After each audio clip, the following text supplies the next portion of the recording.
Yo,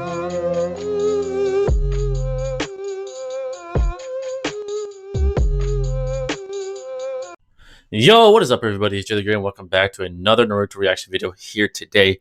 And today I got a cool one. We got another dissection video by the great Swagkage. This is dissecting Obito Uchiha. Now, Obito Uchiha is one of the most significant characters in all of Naruto. One of the most impactful characters. He's one of the guys that really, made the landscape for the storyline. And he's one of my very favorite characters, one of the most powerful characters, I might add. So we're going to be dissecting this character, what Swagkage is, and we're going to be reacting. I'll, of course, be giving my thoughts. But before I begin, if you enjoy any of those, really appreciate, hit that like button, turn on bell notifications, stay up to date with yours truly. And if you're new and you enjoy, and you mess with the kid, hit that sub button, man, because once you're part of the family forever, and the family has been growing, and I really appreciate it. I love you all for that. But let's get straight to the video screen. See what Swag has to say today. So if there's one character in the entirety of Naruto that's more polarizing than Sasuke is, it's Obito, without a doubt. When interacting with Naruto fans, I rarely ever find a middle ground with Obito. Everybody either loves him to death or absolutely hates him. Given the ever-changing, almost schizophrenic nature of his character, I can totally see where all the ire directed at him comes from, but I do think that this hate is misplaced. Now, just like with Sasuke, my thoughts on Obito are based on my own personal interpretations of what he says and does, and I think he's one of the most psychologically complex characters in the entire series, on the same level as even characters like Itachi and Nagato. I also consider Obito one of my favorite examples of a tragic character, just period. But before I continue presenting opinions, I should probably get to backing them up first, so let's get into breaking down Obito as a character. I'll start with analyzing his various motivations throughout his life, as a change in aspirations or goals has often marked a significant character change for Obito as well. When he's first introduced to the audience in Kakashi Gaiden, he fills the same role in the series that Naruto seems to. A glowing example of a character composed of all of the tropes that make up a typical shonen protagonist. And in terms of motivations, well, he's aiming pretty high, as just like Naruto, he wants to become Hokage. The audience also receives a pretty decent, at least surface level look into Obito's morals and philosophy, as we learn that he's actually the first person to have said, shinobi who break the rules may be scum, but shinobi who abandon their friends are worse than scum, and we soon later learn that Obito seemingly gave his life to save Kakashi's. It's revealed in flashbacks and later chapters that Obito's also just naturally prone to help people, and he finds it very hard to turn away from anybody who's in need of assistance, even if it's a case as petty as an old lady needing to be walked across the street or something like that. This paints a pretty decent picture of who Obito is as a person for us. As a child, he was very nice, very kind-hearted. Above all, was just a good kid. He clearly values camaraderie and friendship very highly. He's naive and idealistic, all that sort of stuff. I think you get the idea. Now, many people find it hard to accept that this transparently innocent kid made this crazy transition into a psychopath responsible for starting the 4th Shinobi World War. That he would do all of these terrible things, be responsible for the murder of thousands of people, despite his roots as just a nice little boy. But I do think that there are plenty of factors that lend to this being a much more organic transition than people give it credit for. So for starters, Obito was an orphan just like Naruto was, and Naruto has admitted on various occasions that being ostracized the way he was really took a toll on his psyche, and that if he hadn't encountered the friends that he had, like Kakashi, Iruka, Sasuke, Sakura, etc., he may have ended up just as badly as Gaara did. Now, Obito wasn't a Jinchuriki, so he didn't have to deal with the complete ostracization that Naruto did, but he was a member of the Uchiha clan. Now, thanks to Madara's actions, the Uchiha clan, even before the Nine-Tails attack, wasn't really on good terms with the rest of the Leaf Village. Now, add on to this that Obito's not very good at anything. He's not very bright, he's pretty clumsy, and his stats in the data book are abysmal. Hopefully you're starting to see why not too many people would really want to associate with Obito. Right. He's pretty clearly a prime target for bullying, and may have ended up just as isolated as Naruto was. I wouldn't be surprised if Minato, Rin, and Kakashi ended up being his only 3 friends. Now, the next piece of this puzzle is when the 3rd Shinobi World War comes around, Obito becomes a child soldier. Obito's no older than 12, and he's fighting a worldwide war, killing people he's never met before, and being forced to watch his comrades die right in front of him. He's constantly left without the care of Minato, and it's safe to assume that he's seen some pretty terrible things over the course of this war. By the time he's had half of his body crushed and he nearly dies, Obito is probably a bit more cynical and jaded than the series leads you to believe. Not quite to the extent that somebody like Nagato is, but he's still reasonably a pretty bitter person. Now, a lot of people think that Obito seeing Rin die is the only thing that caused him to go through the character change I mentioned earlier. But I just think this was the straw that broke the camel's back. Now, they weren't in a committed relationship or anything like that, but Obito did still love her, so seeing his best friend Kakashi stab her through the heart with a Chidori was probably difficult to swallow. Again, I don't think this on its own was enough to prompt Obito's character shift. I just think that in combination with everything else, not to mention some additional persuasion from Madara, seeing this was enough to cause a major paradigm shift in Obito's mind. I think life constantly kicking Obito while he was down caused his idealism to slowly erode away, but this event right here was enough to make it shatter. Obviously, such a massive change in philosophy is going to cause a person's long-term goals to change, but there are a lot of people who seem to be misinformed about what this meant for Obito. Once he learned of the Eye of the Moon plan, many people seem to be under the impression that Obito was enacting it for his own benefit, that he was selfishly doing this in order to escape the friend zone and get some alone time with Rin, but that couldn't be further from the truth. Like I said before, Obito is prone to helping people, and he does what he thinks is right regardless of the consequences for him. With his new warped perspective on right and wrong, I think Obito's dream of becoming Hokage to keep the Leaf Village safe evolved into becoming the ruler of the world to keep the entire planet safe. He believed that he would be initiating the infinite Tsukuyomi for the good of all mankind. And see, this is where things get tricky. Obito knew nobody else really wanted to be trapped. Alright, now to pause it around halfway through and give my take so far of what I've heard here. So, sorry, I don't know why I moved over there. So, Obito is a hero's hero, right? He's the underdog, per se, similar to Naruto in the beginning of the Naruto anime. That's how we become introduced to the character. His morals, he's highly moral. He believes in ethics. He believes in, taking care of others. Similar to Naruto. So there's a dichotomy there. They're very similar in that nature. Now, this is where this saying that I heard before, the saying is, you either die a hero or you live long enough to become the villain. Now, the ironic part is, he did die a hero. And he did live too long. They revived, he was basically revived by, Zetsu and Madara. Now, this is where that saying comes into place. He lived too long. He wasn't, his time was supposed to end there, in the perfect world, die a hero. But he lived too long and became a villain. And Madara influenced his mind, right? He influenced him, changed his entire philosophy, distorted his perception of how to achieve true peace. I think we can all agree that true peace does not involve, basically taking everyone's free will away, all their freedom of expression. And this jutsu that is the infinite Tsukuyomi. It's unethical, and no person should have their free will stripped from them, and no one person should have the right to have that kind of power. This is how you have, basically a king. And you have his servants in some sense, so it's Madara and Zetsu changed him, and while I believe his intentions were true, they were misplaced, and that's how he became more cold.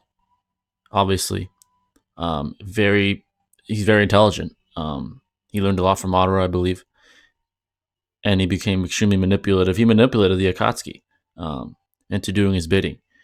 Leading the Akatsuki by pretending to be Madara. But this is what I got so far, and I just really wanted to touch up on that saying, living, you either die a hero or you live long enough to become the villain. But let's continue here. In the infinite Tsukuyomi, but he didn't care because he thought it was the right thing to do. His drive to complete the Eye of the Moon plan is this very weird blend between selfishness and selflessness, created by his belief that everybody did want this plan to be completed, they just didn't know it yet. Obito used the same sort of rhetoric as Nagato did in order to rationalize what he was doing and justify his own actions. The idea that nobody knows what they're missing, but what I'm doing is in fact for the good of everybody. So now that we've established that Obito thinks he's committing a worldwide act of benevolence, now we need to take a look at all of the bad things he's done. Again, I think Obito operated under similar logic as Nagato did. He viewed every crime he committed as a necessary sacrifice to achieve the greater good. Now, his personality and attitude towards the world and those in it may make this seem very hard to believe, as many of the things he says are filled with sarcasm. He many times comes off as very arrogant, and he has a habit of finding humor in the most morbid of places. But I don't think this comes from malevolence, I think it comes from detachment. He even explains to Kakashi, albeit a little clumsily and cryptically, that he views the current reality as worthless, and he doesn't care about anything that happens within it, making it impossible for him to feel sympathy for any of the people who his actions affect. He doesn't care about receiving validation for his actions from other people, and this is made no more evident than in the final arc after the Jubi is extracted from him. Now, before I get into that, I should probably talk about the character transition itself, as a lot of people have a problem with Naruto talk no jutsuing Obito onto the good side, and all of Obito's sins being forgiven. A massive misconception among people regarding this character change is that Obito seems to think he's a good person after fighting alongside the main characters, and that's just not the case. Obito is well aware that he is beyond redemption by this point, and that he has crossed the moral event horizon many times over, and I think this conflict of ideals presented by Naruto is something that's been inside of Obito's head ever since he took on the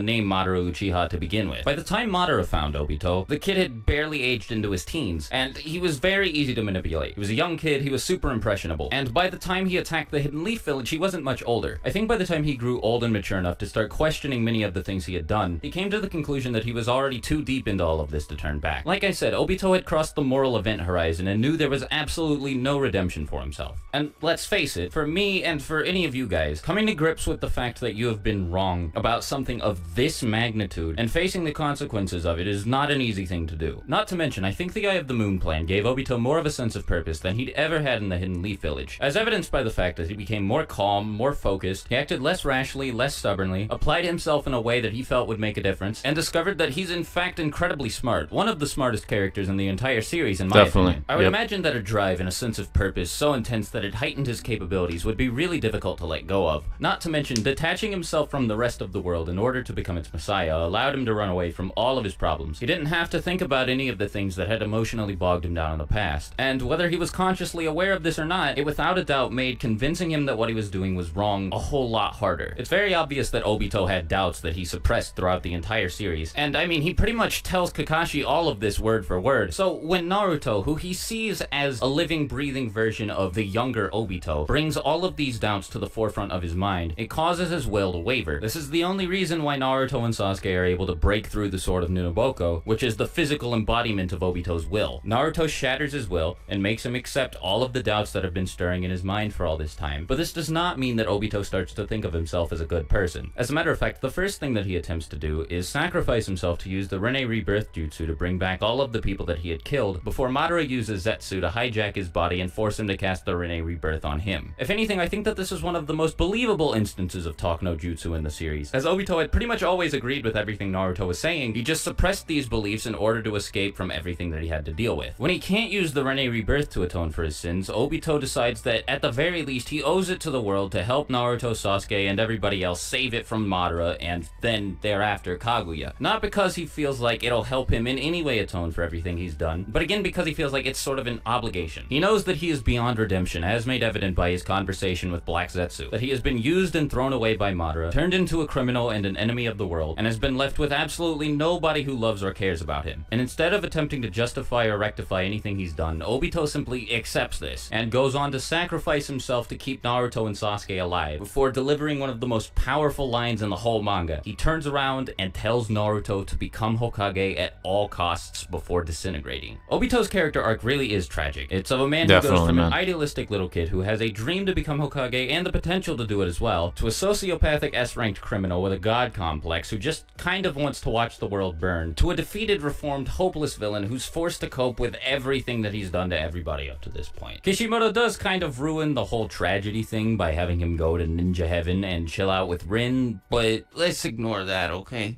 Yeah. Alright guys, there you guys have it. It's a very well done video, I might add. Now to kind of touch up on the rest of what he said in this video. Now, to break down Obito, you know, I believe him being revived, right? Him seeing Madara. I believe Madara brainwashed him in some sense, desensitized him. You know, he brainwashed him to such an extent, he desensitized him and influenced him into thinking that this world is no hope, right? There's no hope in the world. That, you know, like similar to Madara, which I already did a section, by the way. Madara believes there's no hope. He believes that, you know, war will be met with war and that death will be met with death. You know, it's just an infinite cycle of disaster and misery. You know, that's basically Pain's philosophy. It's Madara's philosophy, and hence it becomes Obito's philosophy when he's revived. So it changes him, it desensitizes him. So when he goes out, and there's still some sense of hope that he can become what he was before his death. The first time he sees Rin die, and I believe that awakens, that enlightens him and really puts the nail in the coffin per se, into him completely believing what Madara has told him, what Zetsu and Madara have told him, to the point where he completely hashes out and he slaughters hundreds of Jonin. It not only does it display his power, it displays the turning point for Obito Uchiha, right? So at this point, I believe he's completely desensitized to reality, to the point where he doesn't care about what happens in reality, because at the end of the day, he has one goal in mind. He's extremely goal-oriented, and that's to, complete the infinite Tsukuyomi at all costs. So he has no regard for human life. He has no regard for anybody or anything. The only thing he has regard for is the goal at hand. And he does all these awful atrocities, right? Kills thousands of people. Almost destroys the village. And if it weren't for Minato, he probably would have succeeded. And what the next turning point really was for Obito was meeting Naruto, and probably in the war arc where he really had some time to listen to Naruto's philosophy. It probably made him reminisce, and reminisce and made him see himself, of really see what he once was. It made him reminisce of the past, and I believe it was slowly eating at him until Naruto extracted the 10 tails from him and gave him a good talk, and made him change, and realize he's too far gone. He's irredeemable, but he could do some good while he's still alive, which he tried, and he did. He died nobly, protecting Naruto and Sasuke and Kakashi and Sakura from Kaguya. Like they said, like Swag said beautifully, he's an extremely complex character. Kishimoto did a marvelous job at giving this character humanity. It really it's imagery, right? It really illuminates what humans are. We have our ups and our downs. We can go down the wrong path if we become desensitized. That way, and we shouldn't try to force things, right? This is obviously an exaggerated, personification of real life, right? We're not going to die and come back. That's not physically possible. But you either die a hero, or you live long enough to become a villain. That's basically my point here. So you do what you can. You don't do too much. You do just enough, and you do what's right. And that's Obito Uchiha. He did too much. He was influenced by a man who did too much, Mamoru Uchiha, and he died for it. So it was beautifully done. It was beautifully executed by Kishimoto, and this character is an amazing character, one of my very favorites. He's up there with the best of them. Itachi, Pain, Naruto. He's up there with them. But yeah, guys, I hope you enjoyed the video and my attempt to dissect the character as well. I love you all. If you guys have any recommendations, let me know in the comments. Like I said, I like this to be a place to be for opinions where we all get along. But of course, we have our opinions we can respectfully debate. I know how cruel the Naruto fan universe could be. If you go on those forums, there's some brutal people if you disagree. But I encourage you guys to be respectful, and just make this a place for discourse. That's what life's about: debate, communication. But yeah, guys, I hope you guys enjoyed. I love you all, and I'll catch you next video. This is signing out. Peace.